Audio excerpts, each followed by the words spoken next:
This week it seems to be much more of a play about identity than about addiction.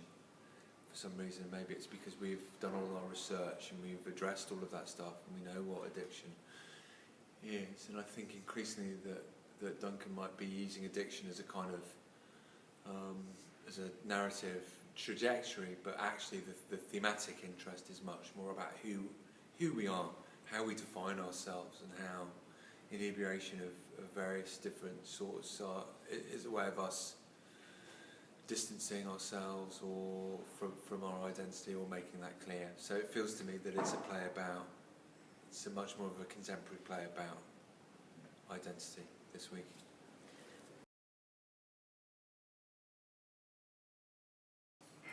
Denise Goff is a really brilliant actor. She's one of those fantastic actors that can hold the integrity of the character really clearly, but offer all sorts of technical solutions. So it means we're not wasting any time. She's just great. It's just my favourite sort of rehearsal. She's totally brilliant, totally behind the character, but she's just offering. And that's really exciting.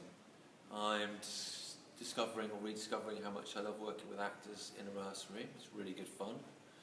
And it feels like we've got a really nice atmosphere in there, and that it's constructive and open and collaborative. I've rediscovered how directing is really difficult.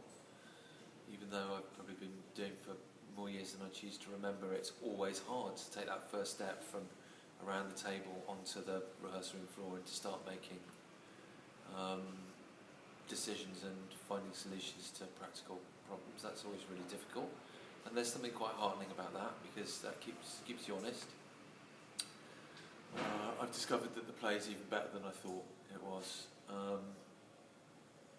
Yeah, so lots of positive discoveries this week, and sort of a positive relationship with my limitations as an artist, as a director. So it's been a good week, but tiring, but worth it.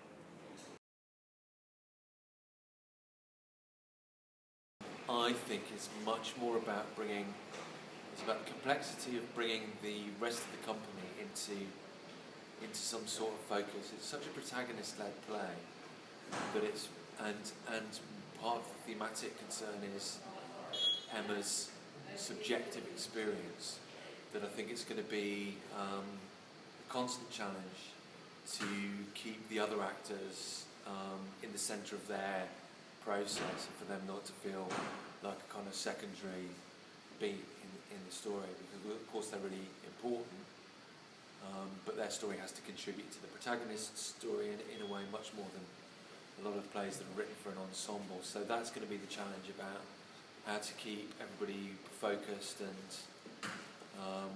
doing their best work without them feeling like it's not their gig. So we're just going to keep our eye on that. You'll probably help me, I hope.